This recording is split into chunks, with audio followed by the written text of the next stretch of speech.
আচ্ছা, কেউ কিছু বলবেন? ধন্যবাদ, প্রণাম। ধন্যবাদ, প্রণাম প্রভু। হ্যাঁ, ধন্যবাদ, প্রণাম। বলুন। প্রভু, এখানে শ্রীধর মহারাজের একটা বই পড়ছিলাম। হ্যাঁ, এখানে লেখা সাধু সঙ্গা, the name must be taken from Gurudev and it should be chanted in the association of sadhu. তো মানে এখানে one must বলেছে, the name must be, should হ্যাঁ, বলেনি কিন্তু। হ্যাঁ, মানে এটা কি নিতেই হবে গুরুদেবের থেকে এমন বোঝাচ্ছে। হ্যাঁ, মাস্ট বললে তাই তো মনে হয়, তাই তো বোঝায়। হ্যাঁ, এটা তো ঠিকই, ঠিকই তো। মানে আগে যে আপনি বললেন না পেলে তো এমনি হরিনাম কৃপা করবে, আমি দীক্ষা বলিনি, ডাকে না। আমি বলিনি। সেটা যে মহাপ্রভু বলেছেন এবং ভক্তিবিনোদ ঠাকুর মহাশয় লিখেছেন।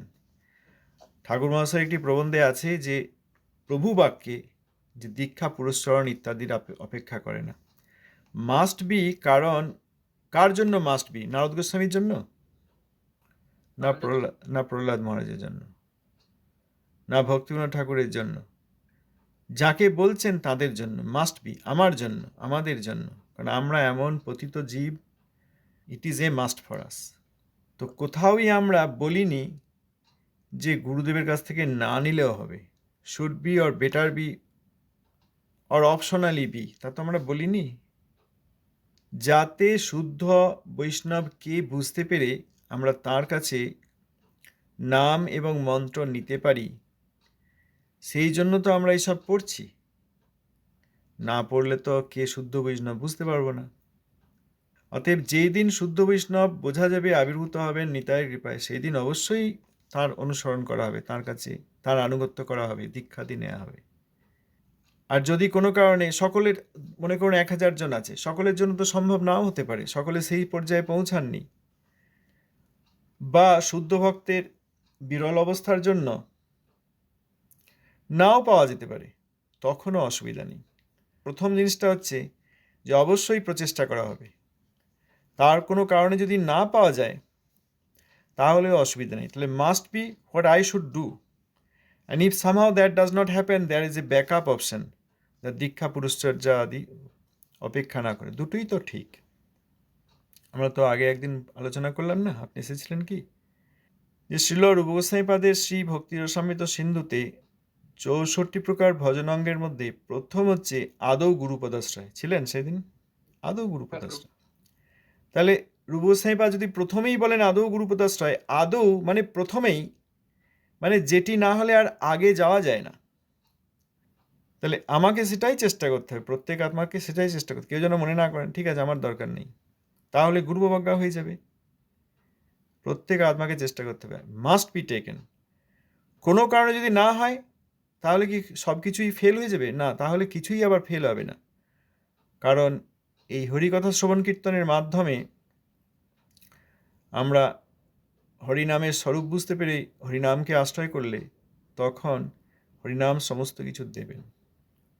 এইসব কথা যে আমরা পড়ছি, এটিও হরিনাম, এটিও শ্রবণ, এবং এর মাধ্যমেও গুরুপদাশ্রয় সম্ভব।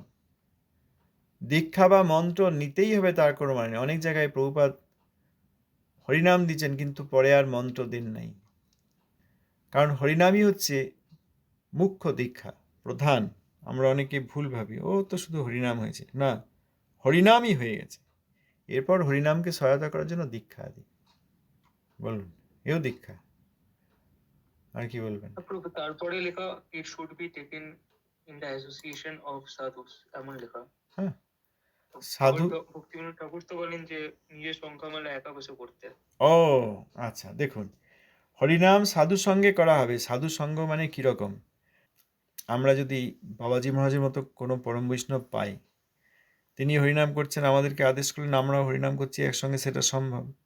আবার একটা হচ্ছে তিনি যেসব তত্ত্বাদি উপদেশ করলেন সেইগুলি বুঝে ঘরে গিয়ে হরিনাম করলেও তার সঙ্গেই করা হচ্ছে। সঙ্গ মানে আমার পাশে 2 ফুট 4 ফুট 10 ফুট দূরত্বের মধ্যে থাকতে হবে তা নয়। সঙ্গ, হরিভজনের সঙ্গ বিষয়টা খুব গুরুত্বপূর্ণ একটা শব্দ। অনেক দূর থেকেও সঙ্গ হয়। যদি তার প্রদর্শিত ভাবাদর্শে চলা হয়, তার আদেশ অনুসারে তার প্রতি শরণাগত হয়ে চলা হয়, তাহলে ভৌগোলিক নিকটত্ব বা দূরত্ব ওটা কোনো বিষয় নয়। এইরকম মহাবৈষ্ণবের যেরকম নির্দেশ, শুদ্ধ সিদ্ধান্ত, সেইগুলি বুঝে তার থেকে ভৌগোলিক দূরত্বে এসে হরিনাম করলেও সেই মহাবৈষ্ণবের সঙ্গ করা হয়। অতএব সাধু সঙ্গতে নিতেই হবে। আমরা যদি সাধু সঙ্গে না নিই, তাহলে অন্য লোকের সঙ্গে নেওয়া হবে, মনের সঙ্গে নেওয়া হবে, প্রাকৃত বুদ্ধির সঙ্গে নেওয়া হবে, আমার ইন্দ্রিয়গুলোর সঙ্গে হরিনাম করা হবে। ওই জন্যই তো আমাদের হচ্ছে না, আমরা হরিনাম করছি আর পেট বলছে খিদে পেয়েছে, কখন উঠবে, কখন খাবো। জিভ বলছে ভালো ভালো রান্না হয়েছে, কখন উঠবে, কখন আমি স্বাদ পাবো। তাহলে আমাদের সঙ্গটা কার হচ্ছে? ইন্দ্রিয়ের সঙ্গ হচ্ছে। আর ইন্দ্রিয়গুলো তো বলতে পারে না, ইন্দ্রিয়গুলো তাদের যে অধীশ্বর মন সেইটি বলে। মন বলছে যে আমার খুব ভালো স্বাদের খাবার হয়েছে, কখন উঠবে খাবো, এবং পেটেও খিদে পেয়েছে, আমার পেট ভরতে হবে, তুমি কখন উঠবে, এ কথা মন বলছে।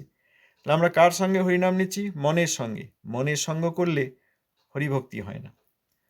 যদি আমরা প্রভুপাদ এবং তার আদর্শ শিষ্যগণের অনুগত হয়ে হরিনাম নিতে পারি, তাহলে আজকে তো প্রভুপাদ এবং তার শিষ্যগণ সাক্ষাতে প্রকট নেই, অপ্রকটে আছেন, তবুও তাদের সঙ্গ হবে। কি বলতে পারলাম? নির্জনে এসে যখন হরিনাম করবেন, আমরা বলিনি, ঠাকুরমশাই বলেছেন যে নির্জন ঘরে দরজা বন্ধ করে দিয়ে চোখ নাক কাপড় দিয়ে ঢেকে দিয়ে হরিনাম করবে, যাতে মন যে চোখের দ্বারা, চোখের প্রাকৃত দর্শনের দ্বারা সঙ্গ করতে যায়, সেটি হবে না।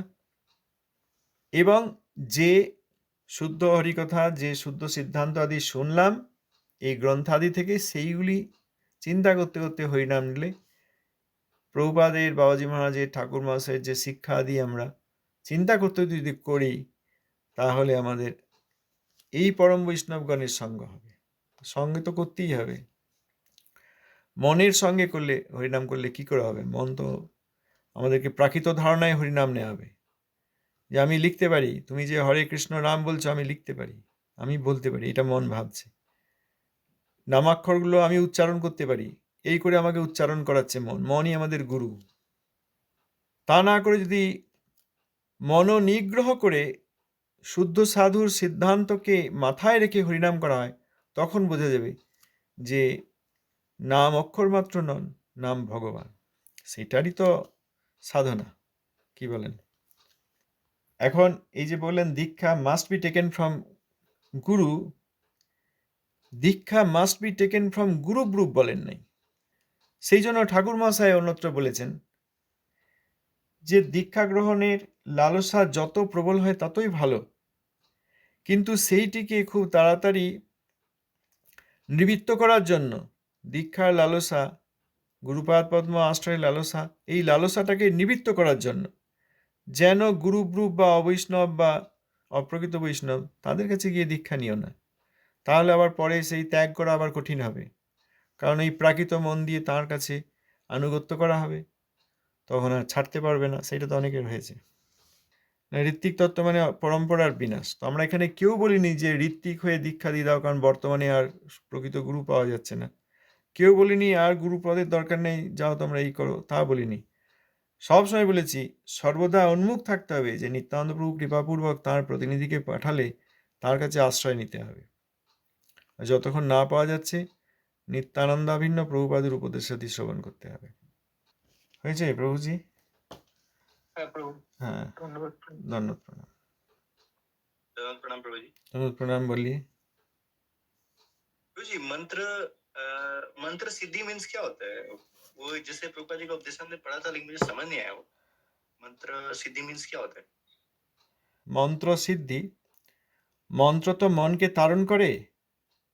মন্ত্র সিদ্ধি অর্থাৎ মন্ত্রের যা উদ্দেশ্য, যে মনোধর্ম থেকে আমাকে তারণ করা, সেইটি যদি সফল হয় তখন তাকে বলে মন্ত্র সিদ্ধি।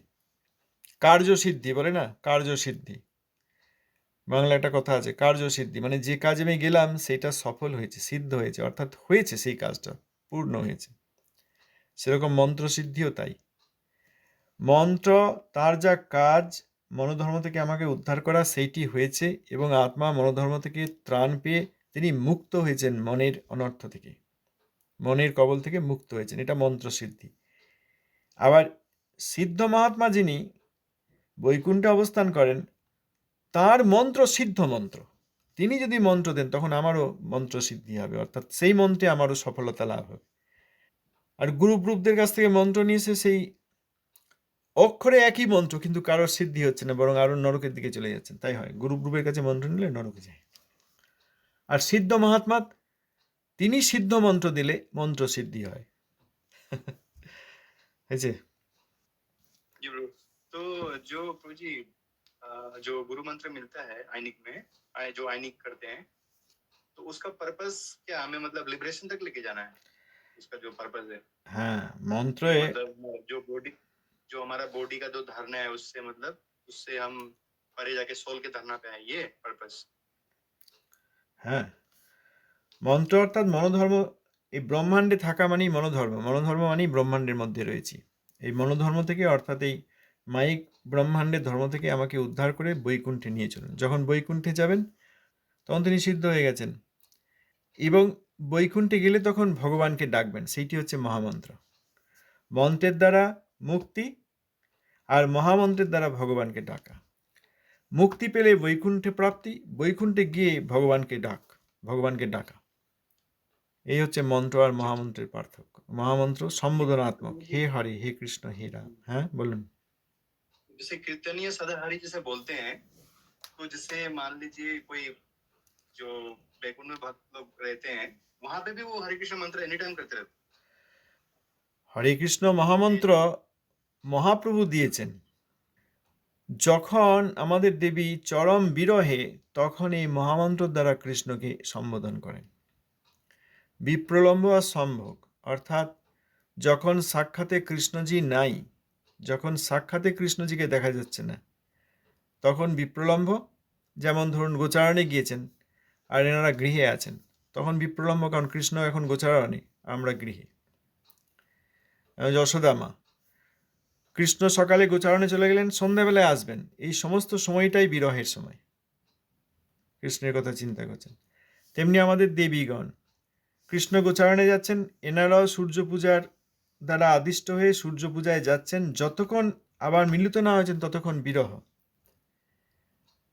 আবার সুদীর্ঘ বিরহ হচ্ছে যখন কৃষ্ণ মথুরায় চলে গেলেন নৈমিত্তিক লীলায়। এই গোচারণজনিত বিরহ এবং দীর্ঘ যে বিরহ, মথুরাপতি মাথুর কৃষ্ণ যখন মথুরায়, তখন যে বিরহ, এই বিরহে আমাদের দেবী এই মহামন্ত্র সংযোগে কৃষ্ণকে ডাকেন। এটি মহাপ্রভু দিয়েছেন। বৈকুণ্ঠের সর্বোচ্চ প্রকোষ্ঠ ব্রজ, সেইখানে উন্নত উজ্জ্বল রসের যিনি মূল আশ্রয় বিগ্রহ রাধারানী, তিনি এই মহামন্ত্র বলে ডাকেন। আমরা পতিত জীব বহুদিন কৃষ্ণ থেকে বিচ্ছিন্ন। বহুদিন মানে যখন থেকে কালের গণনা শুরু হয়নি তখন থেকে, এই জন্য অনাদি বহির্মুখ জীব আমরা কখনো গোলকে ছিলাম না, আমরা অনাদি বহির্মুখ, অর্থাৎ এই ব্রহ্মাণ্ডের সময়কাল, খণ্ড সময়কাল শুরু হওয়ার আগে থেকেই আমরা বদ্ধ হয়ে গেছি। কারণ ব্রহ্মলোক থেকে যখন পতিত হব, যে আমি ভোগ করব, এই ব্রহ্মাণ্ডই আমার স্থান, আমি ভোগী, তখনই আমরা বদ্ধ হয়ে গেলাম। তারপর মায়াদেবী আমাদেরকে ব্রহ্মাণ্ডে নিয়ে এলেন সঙ্গে সঙ্গে, কিন্তু পরবর্তী ইভেন্ট, সেকেন্ড ইভেন্ট। যেহেতু ব্রহ্মাণ্ডে প্রবেশের আগেই এই ব্রহ্মাণ্ডের খণ্ডকালের সময় নির্ধারণ, সময় শুরু হওয়ার আগেই আমরা বদ্ধ হয়ে গেছি, এই জন্য আমরা অনাদি বহির্মুখ জীব। এখন অনাদি বহির্মুখ জীব হলে কি হবে? আত্মা তো শ্রীহরির বিভিন্নাংশ, এই জন্য এই অনাদি বহির্মুখ মায়াবদ্ধ জীব, এরা যাতে কৃষ্ণ বিরহ অনুসন্ধান করে, কৃষ্ণ বিরহে বিরহান্বিত হয়ে কৃষ্ণকে সম্বোধন করতে পারে, সেই জন্য সম্বোধনাত্মক নাম এবং দেবীর কীর্তিত, চরম বিপ্রলম্বে কীর্তিত এই সম্বোধনাত্মক নাম মহাপ্রভু এসে দিয়েছেন। हाँ प्रभु जी, मैं सोच रहा था जैसे वहाँ पे जैसे भक्त लोग गोलोक में वो सेवा करते हैं, तो वहाँ पे भी वो हरे कृष्ण मंत्र करते हैं, ऐसे सोच रहा था। হ্যাঁ, বিরহাত্মক নাম হরে কৃষ্ণ মহামন্ত্র অবশ্যই করবেন, কেন করবেন? আর তাদের সেবা আমরা এখন ভাবছি যে আমি উচ্চারণ করে নাম মহামন্ত্র করছি, তা তো আর নয়। আমার তো আর শুদ্ধ নাম হচ্ছে না। শুদ্ধ নাম মানেই তো কৃষ্ণের রূপ, মানেই তো কৃষ্ণের গুণ, মানেই তো কৃষ্ণ স্বয়ং রূপ বলে। মানেই তো কৃষ্ণের লীলা, বিহার আদি। তাহলে ব্রজদেবীগণ যখন কৃষ্ণের সঙ্গে বিভিন্ন বিহার আদি করছেন, সেটিও ওই নামেরই লীলারূপ। আমাদের কাছে নাম আর লীলা আলাদা। এখন মহামন্ত্র করছি, একটু পরেই আবার লীলার কথা শুরু হয়ে গেল। আমাদের কাছে ভিন্ন, কারণ আমরা শুদ্ধ নাম করতে পারছি না। পরম বৈষ্ণব যিনি শুদ্ধ নাম করেন, তার কাছে সেই শুদ্ধ নামই কৃষ্ণরূপ। কৃষ্ণের রূপ থাকলে কৃষ্ণের গুণও কৃষ্ণের সঙ্গে রয়েছেন। আর যখন কৃষ্ণ রয়েছেন তিনি একা নেই, তিনি পার্শ্বদগণ রয়েছেন। আর পার্শ্বদগণ যখন রয়েছেন তখন তিনি বিভিন্ন লীলা, কথাবার্তা, বিহার আদি, গোচারণ ইত্যাদিতে ব্যস্ত রয়েছেন। এই হচ্ছে মহামন্ত্র। এখানে যে আজকে আমরা পড়লাম না, এই গৃহেতে গোলক ভাই, মহাভাগবত বৈষ্ণব যে স্থানেই অবস্থান করুন, সেই স্থানেই তিনি গোলকের সমস্ত পারিপার্শ্বিকতা অবতরণ করাইয়া অষ্টকাল তাহার অভীষ্ট ব্রজনব যুবদ্বন্দ্বের সেবায় নিযুক্ত থাকেন। তার মানে কি? আমি মহামন্ত্র করছি মনে হচ্ছে, কিন্তু আমার কাছে মহামন্ত্র নামাক্ষর মাত্র। নাম এবং কৃষ্ণ রূপের মধ্যে পার্থক্য দেখছি।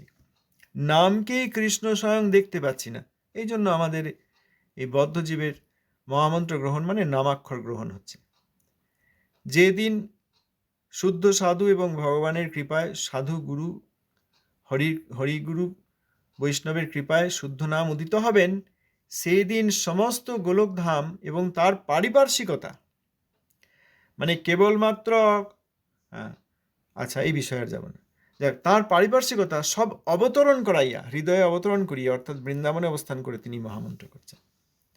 তাহলে মহাবৈষ্ণব তিনি গোলকধাম, পারিপার্শ্বিক সমস্ত কিছু গোলকধামের পার্শ্বদগণ কৃষ্ণসহ তাঁর লীলাসহ অবতরণ করিয়ে তিনি হৃদয়ে তাঁর সেবা করতে পারছেন। আর নিত্যধামে তিনিই আবার সর্বদাই কৃষ্ণের সেবা করছেন। তা কৃষ্ণের লীলা বিহার সেইটি তো মহামন্ত্র থেকে পৃথক নয়। যদি আবার নবদ্বীপ ব্রজে দেখেন, গোলকের নবদ্বীপ প্রকোষ্ঠ, সেখানে মহাপ্রভু, নিত্যানন্দ প্রভু, মহাপ্রভুর পার্শ্বদগণ, শ্রী রূপ সনাতন আদি, তারা নাম সংকীর্তন করছেন। তারা নাম সংকীর্তন করছেন মানে আমাদের মতো করতাল মৃদঙ্গ বাজিয়ে নামাক্ষর করছেন না। তারা নাম সংকীর্তন করছেন মানে ওই নবদ্বীপ ব্রজে থেকে নন্দব্রজের যে রস, সেইটি আস্বাদন করছেন। তাই তো হলো। শ্রীল রূপ গোসাইপাদ নিত্য নবদ্বীপের রূপ। তিনি যখন এখানে গৌরলীলা এলেন, তখন তিনি কি লিখলেন? কৃষ্ণের বিভিন্ন বিহারের রহলীলার কথা লিখলেন। রূপ গোসাইপাদ হিসাবে তিনি রূপমঞ্জরী রূপে নন্দব্রজে যে লীলা আদি করেন, যে লীলায় অংশগ্রহণ করেন, যে লীলার বিশেষ সঙ্গিনী তিনি, সেইটি এইখানে সে বিশ্লেষণ করে, সিনথেসিস করে লিখছেন। এটি মহামন্ত্র। আমরা মনে করি এখন আমি কিছুক্ষণ হরিনাম করলাম, এবার আমি কিছু লেখালেখি করব। বিষয়টি তো তা নয়। শ্রীল রূপ গোসাইপাদের মহামন্ত্র কীর্তন, শ্রীল রূপ গোসাইপাদের গ্রন্থাদি লিখন সবই একই তাৎপর্যময়। বলতে পারলাম? আমরা যতক্ষণ আমাদের এখানকার নাম গ্রহণ ইত্যাদি দেখব আর সেখানকার কথা বিচার করার চেষ্টা করব, ততক্ষণ আমরা কিছুই বুঝতে পারবো না। যখন সেখানকার নাম, রূপ, গুণ, লীলা, বিহার, পার্শ্বদ, গোলক এবং পারিপার্শ্বিক সমস্ত কিছু দর্শন করতে পারবো, তখন এখানে সে হরিনাম করলে বুঝতে পারবো যে হরিনাম কি বস্তু। যিনি লীলা দর্শন করেন নাই, তিনি কোনো তত্ত্ব প্রকৃষ্ট রূপে বর্ণনা করতে পারেন না। যখন আমরা নিত্যধামে লীলাদি দর্শন এবং সেই লীলায় অংশগ্রহণ করতে পারবো, তখন সবই ক্লিয়ার হয়ে যাবে। তখন এখানকার কথাও সব বলা যাবে। আচ্ছা, ধন্যবাদ। আর কেউ কিছু বলবেন?